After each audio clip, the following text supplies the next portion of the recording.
We've hit the big 2-0. Thank you for turning into episode 20 of the Total Relationship Podcast. I'm Kim Kokenauer, joined by my co host, Tyson Ray, author of The Total Relationship and CEO of Form Wealth Advisors.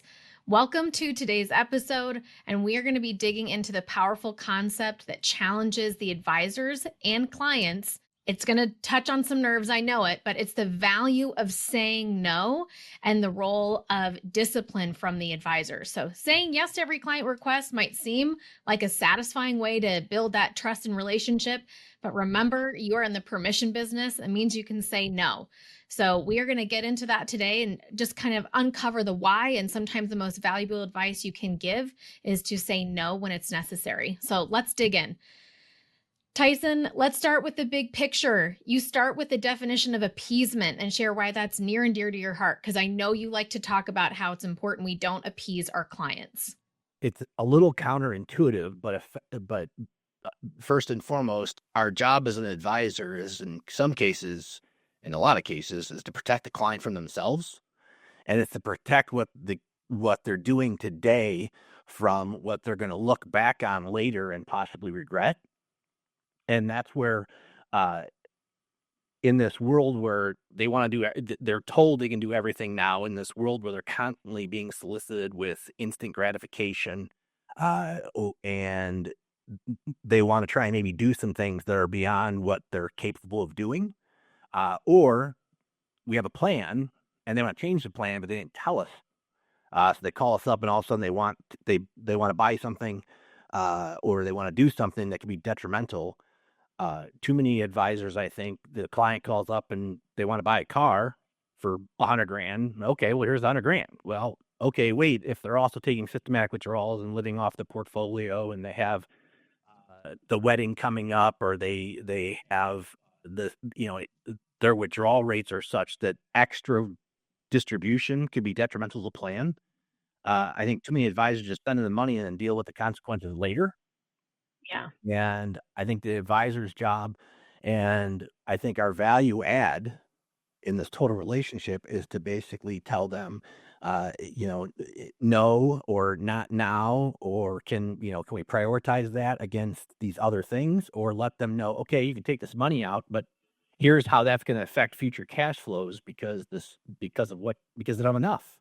And sometimes they just need to be told the brutal, honest truth. And that often is, no, you can't. Yeah. Well, and I think people in the world, advisors aren't immune to this. You're being bombarded with lots of different things to say yes to and that instant gratification. But the advisor's role is to provide that sound perspective and the discipline for the client and help be their advocate for the things they really wanted to say yes to.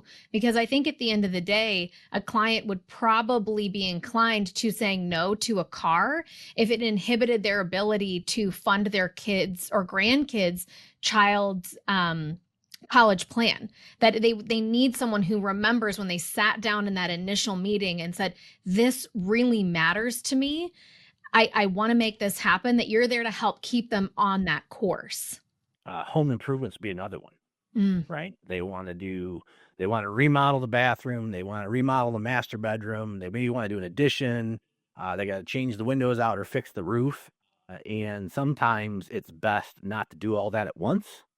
Uh, or you have to prioritize some things. And again, it's just helping people realize that when you get into retirement specifically, you have only accumulated so much wealth. And now what can that do for you? And it can't do everything. You can't have it all, but sometimes I think the timing of things does make a difference. So, do you, Tyson, have an example of where you kind of fell into that appeasement pitfall early on in your career that you'd like to share? Yeah, I think early in my career, it would be second. It was a client that basically wanted to buy a second home. They wanted to be in Florida in the winter, and they went off and bought the second home, uh, and the amount of money that they took out of the account, because they didn't want to have any debt, affected how much later on they were going to be able to withdraw from the portfolio. And it wasn't, because it wasn't. And the other thing that people don't think about is, okay, they got the second home, then you got to furnish the second home, and then they got a car down there for the second home. Um, and a lot of times, in that scenario, it was short-term thinking. I'm not the situation was they did it right before they were retiring, so they had these cash flows that they were used to, and they had this portfolio. So all of a sudden, it's just like, hey, I can get this second house, and we have the cash flow to do it. But all of a sudden, when those cash flows got shut off, we realized, oh, wait a second, and then they didn't want to let go of selling the second home, right? Yeah, they were tied to it. Yeah, and it's just short-term thinking, I can think of another scenario where the mistake again was the client was working, decided they wanted to take out a long-term care policy, got into a couple years of retirement, and when we got onto the fixed income side of we don't or the your incomes are now just your Social Security and maybe a little bit of a pension, and now we have this portfolio, and we're paying this $4,000 a year for this long-term care policy. Uh I often encourage people before we take now from that lesson, which is just realizing again, $4,000 a year for the rest of their lives. They started realizing how much money that was over 10 years. It's 40 grand. They had these other things that they wanted to do. And we basically made a decision before we realized what the repercussions of those decisions are. And so this is again where there's no gratification. This isn't an ego thing of the advisor saying no. It's no in terms of here are the consequences of this decision. Here are the opportunity costs of this decision, and trying to prioritize what resources are going to go where. And in some cases, within the long-term care scenario, we're often encouraging clients, let's wait till we get retired and get on our limited resources and what we can take from cash flow from the assets you have before we start making these purchases that are going to cost us things for the rest of your life. Because until you often have those budgets set up in retirement and can kind of quantify, your perception of how you want to allocate those dollars is going to be very different when you have the earned income and you're used to that. Yeah. Well, and I think that really helps build trust with the client when an advisor can say no, because it's backed with integrity and some knowledge. You have the commitment to the client's well-being, and you have that advisor intelligence woven into it to help it be a good decision for the client, not just someone telling them no. And this is a very different analogy, but this is what I know. As a parent, the best thing you can do for your kids is provide those boundaries and structure, because you're looking at the long-term perspective of the decisions being made now, not the short term. And clients are wise, they've had a lot of experience, but when they can kind of get caught up in that emotional desire of what they want to do, that's where the advisor gets to step in and provide that long-term perspective to help make those decisions that will fit for their long-term goals. The other side of saying no is when the client wants to buy something when I started in my career talking about appeasement, it was they'd call up and want to buy something, a stock, and it's like, yeah, here, we'll buy it. It's commission. And to the extent that now maybe more advisors are fee-based, it's like we're appeasing the client to bring in these positions that they want. And the advisor needs to basically start saying no in the sense of, I'm not going to follow that, or I'm not going to bring that into our models and our portfolios that we're trying to manage for the rest of your life because you want to go take a gamble on pick the hot idea, and or saying no because they have a concentrated position because they either inherited it or they worked at a company for years or they owned the thing for years and they fell in love with it. And trying to again say, no, I'm not going to be responsible for that. And in some cases, it's no, like here, I'm not taking it in. I'm not going to work with you with this asset. Or we're going to bring it in and we're going to work a plan on how to get ourselves out of that concentration. It's saying no to leverage and margin. I think early in my career, and this was early in my career, was the client that had a $2 million portfolio, but $1 million of it was leveraged. It grew to $3 million before the tech bubble burst. And he thought he was just printing money and he thought it was just fantastic. But I remember when that portfolio kept dropping and they kept bringing money in to meet the margin calls instead of selling the stocks. or reducing the leverage. It was again, and I didn't say, hey, no, you can't do this. I just kept allowing the client to try and continue to try and fix the problem that they ended up never being able to fix. And the tech bubble burst enough and the portfolio went down enough that they literally, it was the only client I ever had that happened. They literally got blown out of their entire portfolio. And what was $3 million of equity with $1 million of margin became, I think, 20 grand when the computer finally kicked them out of everything. And they were just unwilling to sell. Yeah. And we appeased them along the way because that's what they wanted to do, realizing that it was, one, in that case, it was an addiction of wanting to make more. It was an addiction to playing, it was just addicted to the ticker tapes and everybody was making money but me, and then everything blew up, which is kind of how the game works. Yeah. That, again, what the advisor needs to realize is that it is their practice, it's their value add. This is your practice, this is your value add, this is how you are going to make a difference. And when a client wants to redefine that or do things outside of the scope of that, you got to basically say, no, that's not what we do here. Yeah. Well, and I think that over time, advisors kind of build up, I would say, confidence. You can build up confidence to be able to say, no, that's not what we do here, to your client. But how can an advisor kind of bolster themselves up if they're not used to doing that well? If they're used to appeasing their clients and kind of not holding any financial discipline with their clients and letting the clients kind of run the ship. What do you have advice for them on that? Yeah, so I think it's first defining where your value add is or what you're trying to do. What are you trying to manage and what are you trying to be responsible for? And then the first place you start is don't bring on any other clients that are going to take you outside of that. The harder part is to go back to the clients that you have been appeasing, and work with them to get them in line with your value add, or work with them to go find an advisor that does what they want to do. Yeah. The clients that want to trade stock portfolios is not a fit for us. And occasionally, every now and then, somebody will desire to do something, and it's just like, hey, you can do that yourself. How much money are you willing to lose? One of the solutions we came up with years ago is we just defined, okay, how much money are you willing to lose on this? Like a dollar amount, 50 grand, 100 grand, 20 grand. Go create the trading account, and we're going to do this, but we're never adding to it, because what's going to happen is if your idea works, you're going to feel like a genius. And now you're going to want to take other money and add to that. And what you're really doing is just buying higher or buying the next odd idea. And you're increasing your risk of loss that you said you didn't want to lose. And so while that portfolio is there and growing, great. And if it grows, great. And if it's fun for you, great. And yet, what's the loss if the portfolio drops below that loss, or you lose the 20, 50 grand, 100 grand we put in this thing? When it hits zero, you're done. And allowing one saying, no, I don't do that here. You can go do that yourself, and play with things.